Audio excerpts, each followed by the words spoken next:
Assalamualaikum warahmatullahi wabarakatuh. Perkenalkan, nama saya Halimatus Sadia dengan NPM 22200110009, Prodi MSDMA kelas A 2022. Di sini saya akan menjelaskan hasil pengerjaan statistik saya. Disimak sebagai berikut. Di sini saya memiliki outer model dari pengaruh reward terhadap motivasi belajar. Yaitu di sini saya memakai dua variabel, yaitu variabel X dan variabel Y, yang masing-masing variabel memiliki 5 indikator atau 5 pernyataan. Berikutnya saya akan menjelaskan dimensi-dimensi yang ada pada setiap variabel. Yang variabel X itu saya ada 2 dimensi, yaitu pentingnya pengaruh reward dan perasaan yang dialaminya. Dan di pentingnya pengaruh reward itu mencakup 1 indikator, di perasaan yang dialami itu mencakup 4 indikator. Selanjutnya di motivasi belajar itu ada 3 dimensi, yaitu disiplin waktu, kepuasan terhadap sesuatu, dan effort yang dilakukan. Disiplin waktu itu ada 2 indikatornya, yang kepuasan terhadap sesuatu ada 1 indikator, dan effort yang dilakukan adalah mencakup 2 indikator. Selanjutnya, di sini saya akan menampilkan Google Form yang sudah diisi oleh para responden yang berjudul pengaruh reward terhadap motivasi belajar mahasiswa angkatan 2022. Di sini saya memakai 4 option. Yang pertama, sangat tidak setuju, kedua tidak setuju, ketiga setuju, 4 sangat setuju.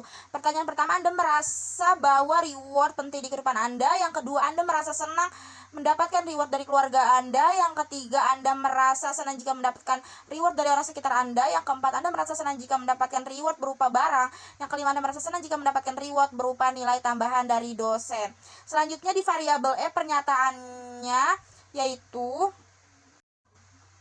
Anda selalu datang tepat waktu. Yang kedua, Anda selalu merasa puas jika mengerjakan tugas dengan baik. Yang ketiga, Anda merupakan orang yang aktif. Yang empat, Anda sediakan waktu 1 jam sehari untuk belajar. Pertemuan selanjutnya, yang kelima, Anda selalu mengusahakan yang terbaik dalam mengerjakan tugas yang diberikan dosen.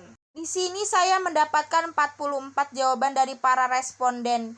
Pernyataan pertama itu kebanyakan menjawab sangat setuju dan setuju. Di pernyataan kedua, responden menjawab yaitu setuju. Di pernyataan ketiga, Anda merasa senang jika mendapatkan reward dari orang tua. Kebanyakan responden menjawab sangat setuju dan setuju. Yang selanjutnya, Anda merasa senang jika mendapatkan reward berupa barang. Kebanyakan menjawab setuju dan sangat setuju. Yang pernyataan selanjutnya, Anda merasa senang jika mendapatkan reward berupa nilai tambahan dari dosen. Kebanyakan menjawab sangat setuju dan setuju. Selanjutnya, Anda selalu datang tepat waktu. Responden menjawab setuju, dan ada pula yang menjawab tidak setuju, dan menjawab sangat setuju, dan ada juga yang menjawab sangat tidak setuju. Selanjutnya, Anda selalu merasa puas jika mengerjakan tugas dari dosen. Kebanyakan responden menjawab sangat setuju.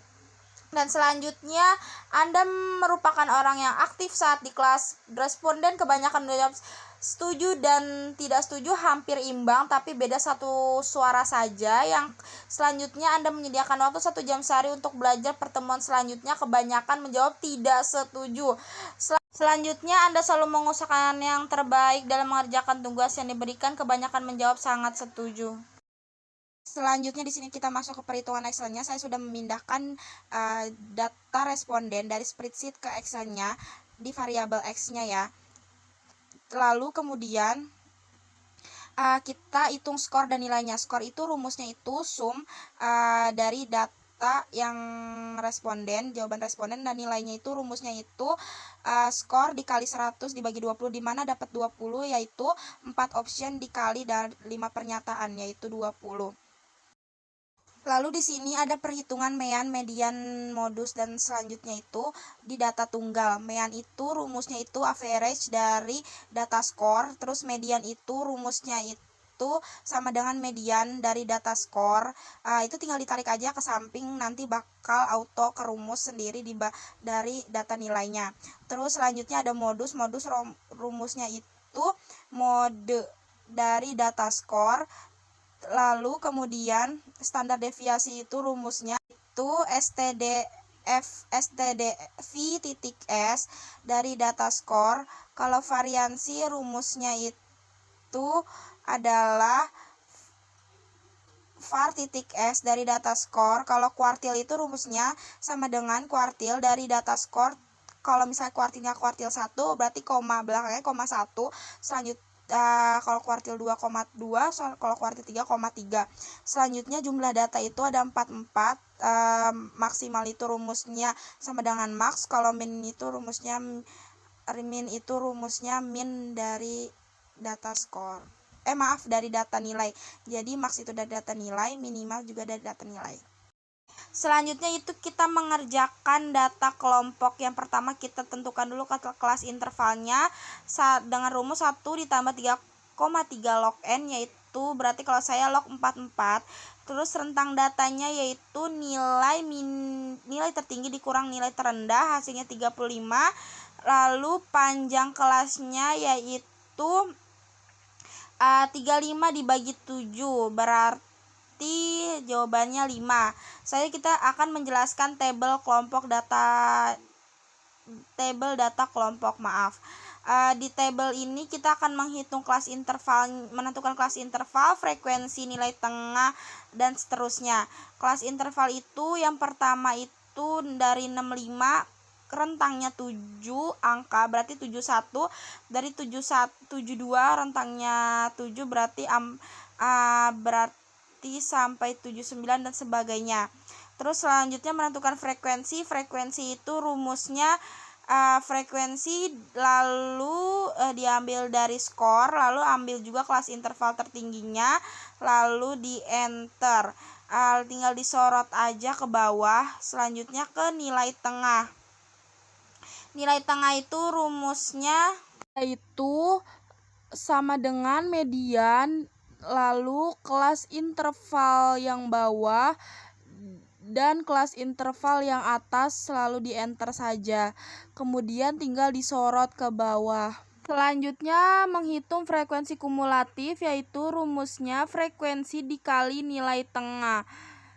Yaitu tinggal enter saja, lalu ditarik ke bawah, nanti auto muncul angkanya. Selanjutnya X1 dikurang X bar, yaitu caranya sama dengan ABS, dalam kurung nilai tengah dikurang sama meannya.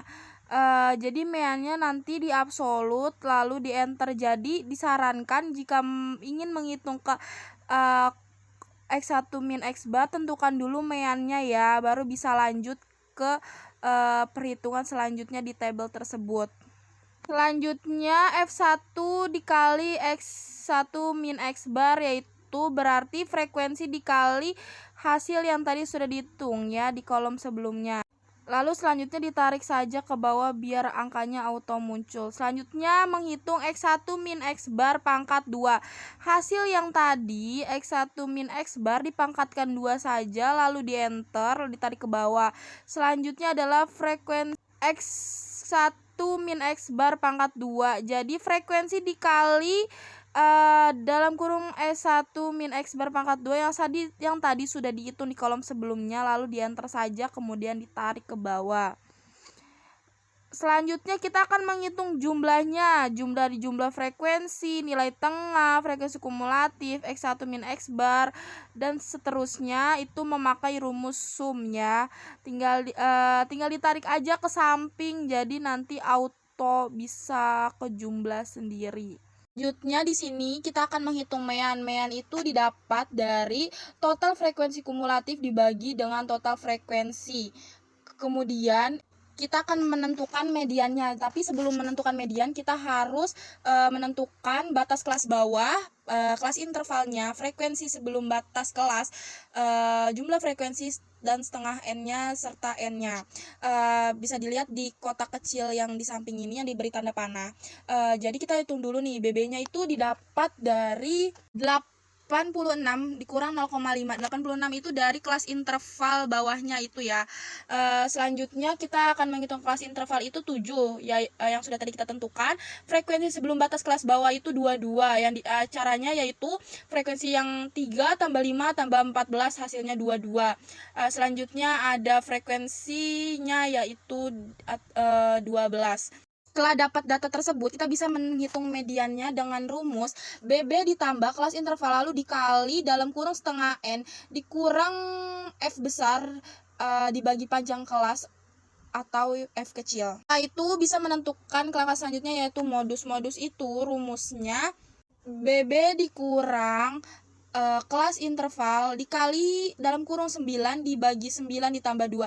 Selanjutnya menghitung simpangan rata-rata yaitu jumlah FI X I min X bar dibagi jumlah FI yaitu hasilnya 6,955. Selanjutnya varian itu jumlah FI X I min X bar pangkat 2 dibagi jumlah FI yang hasilnya 68,146. Simpangan baku yaitu pangkat dari varian yaitu hasilnya 8,255.